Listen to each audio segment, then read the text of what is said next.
All right. So, this is our last message from the story.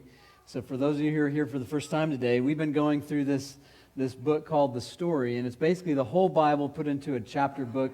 The goal is that we're trying to get the whole story of Scripture.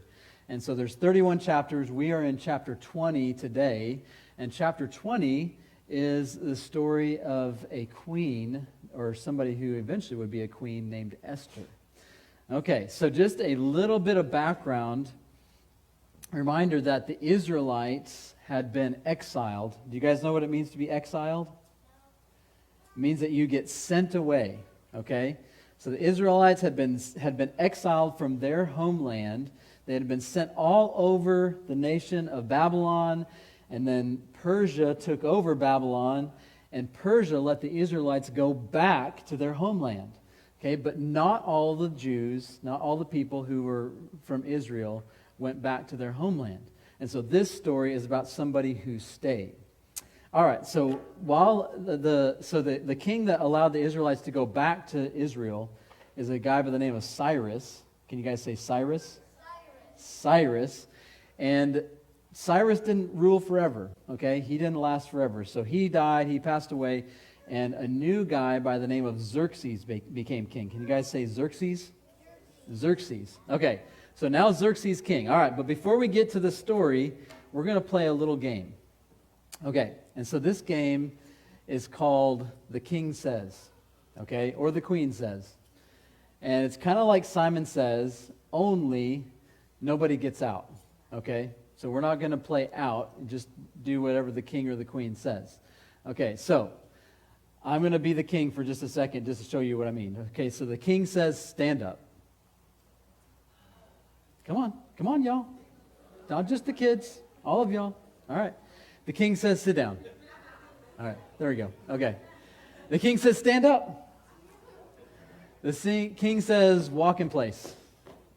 The king says, stop. Okay, you guys get the point? All right, so you guys stay standing. Who wants to be the king or the queen to start with? All right, so if you're the king or the queen, then all you have to do is the queen says or the king says, and everybody here has to do what you say. All right? Are you ready, Sarah? You want to try it? Okay. All right, Sarah, you ready? Yeah. So speak right in the microphone and let them know what you want us to do. Run in place. Oh yeah, you have to say the queen says. The queen says run in place. There you go. All right. Stop. Oh yeah. The queen says stop. There we go. All right. The queen says sit down. I'm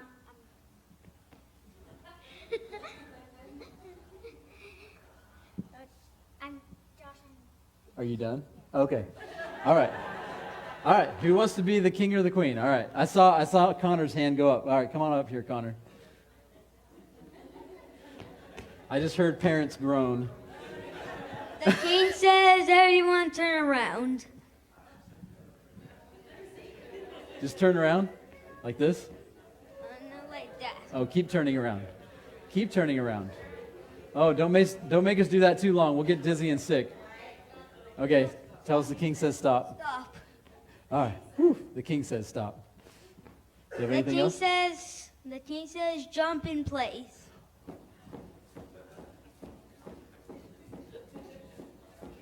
Okay, tell us to stop. Stop. The Okay. king says stop. Ah, there we go. Are you done? Yep. Okay. All right. Anybody else want to be the king or the queen? All right. Peyton, you want to come do it? I hear more groans. Jump in place. The king says jump in place. All of you. All of you. Yup. Ben, do it. I see you hiding. Okay. Do it, Ben. We can't do it forever. Yes, you can. All right, king, tell us to stop. King says to stop. Whew, goodness. I'm gonna torture you guys next. Oh, don't torture us too bad. Oh, I will. Run in place. The king says run in place.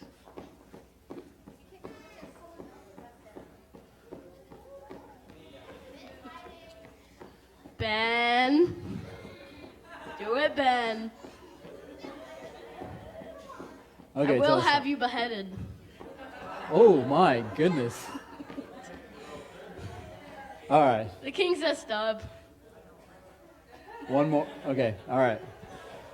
Okay. All right. You guys, everybody have a seat. All right. So the reason that we did that little exercise is because kings are not like presidents, okay? So presidents, they actually answer to a body of people. They can get voted out.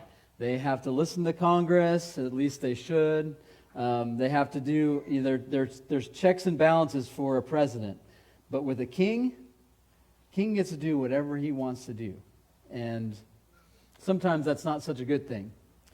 So what's the name of the king? Who's the king of Persia right now? Xerxes, yes. A guy by the name of Xerxes. Okay, so King Xerxes is not happy with his queen. She makes him mad. And so he takes away her crown and he says, you can't be queen anymore. Just makes a choice. All right? And then he decides that he is going to find a beautiful young woman to be his queen. All right? But he doesn't do it like everybody else does it. So he sends his men into the kingdom, and they go and look for beautiful women, beautiful young women, all throughout the Persian Empire, and they bring those women, whether they want to come or not, to the palace. They have to go through 12 months. How long is 12 months? A year. They have to go through 12 months of beauty treatments, and then they are brought to the king, and if he likes them, then they will be his next queen. That woman will be his next queen. Okay, does that sound like something that would be enjoyable for young, pretty women? No, that would not be good. All right, so there was a Jew by the name of Mordecai. Can you guys say Mordecai? Mordecai. So Mordecai did not go home to Jerusalem. He stayed in the capital city of Susa of the Persian Empire, and he had adopted his young cousin because her parents passed away. And her name was Esther. Can you say Esther? Esther. Okay. So he had adopted Esther as his own daughter, and she was very beautiful. Okay. And so when the king's men went into the city to look for beautiful young women to come and be the queen's new, or the king's new queen, Esther was taken to the palace. So I have a question for you. For especially you girls, okay? How would you feel if you were in Esther's shoes right now? Like if you got taken from your family to go to the palace and you had to go through 12 months of beauty treatments, and then you'll be brought before the king and he might choose you to be his next queen and his wife. How would you feel? Overwhelmed. Overwhelmed? Anybody else? How would you feel? You'd assassinate the king. Oh, well, that was tried in the book of Esther. You should read the book of Esther. It's really good. What else? How else would you, especially you ladies, feel? How would you feel if something like this happened to you? Angry? Scared? Yeah? What? Inferior? Yeah, like you're just property that just goes and gets taken, right? You wouldn't really feel like a real person. Yep. Ben? Grab a guard's sword. You're building off of Jake over here. Okay. Yeah. What?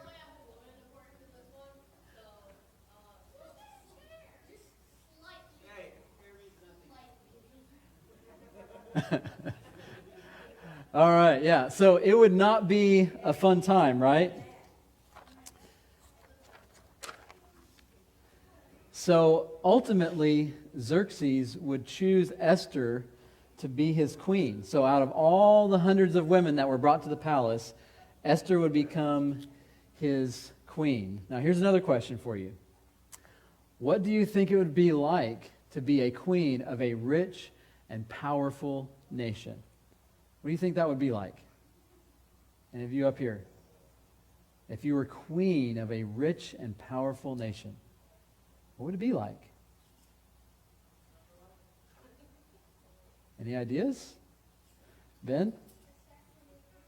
Okay, we're past the assassination attempts. Okay, what would it be like to be the queen of a rich and powerful nation? What do you guys think? You don't have any ideas? Stressful, okay. What else? Overwhelming, okay. Yep. Sarah? Really overwhelming, yeah. I honestly think it might be kind of interesting. I mean, obviously I wouldn't be able to be a queen, but nothing's really off limits, right? You could have any food you wanted. You could have any horse or chariot that you wanted. You could have any jewelry that you wanted. The servants would be waiting on you hand and foot. It might be kind of nice, right? Might be interesting, right? But then something really scary happens in the Persian Empire. A guy by the name of Haman. Can you guys say Haman? Haman. A guy by the name of Haman hated the Jews so much that he came up with a plan to kill and annihilate all of the Jews, all of the people from Israel, okay, all across the entire empire. Now that would be scary, right? So Esther is a Jew. She's living in the palace. She doesn't hear about this new law that's going to come into effect. And so her cousin Mordecai gets word to her and says, will you please go and beg the king for our lives, the lives of the Jewish people? Okay, but Esther is afraid to go before the king. And I need somebody who's a really good reader, to read her words that she gives to Mordecai. All right, somebody want to read for us? All right, Sarah, here you go. Oops. There we go. All the king's officials and even the people in the Provinces know that anyone who appears before the king in his inner court without being invited is doomed to die unless the king holds out his gold scepter, and the king has not called for me to come to him for 30 days. All right. Thank you, Sarah. So what could happen to Esther if she went to the king and he didn't extend out his golden scepter? What could happen? She could die, right? She might be killed. And she is afraid. She is afraid to go before the king. And he hasn't called her to him for how long? 30 days, like a month. And so she's afraid to go before the king. But Mordecai's response is actually one of my favorite verses in the whole book of Esther. So I need another really good reader.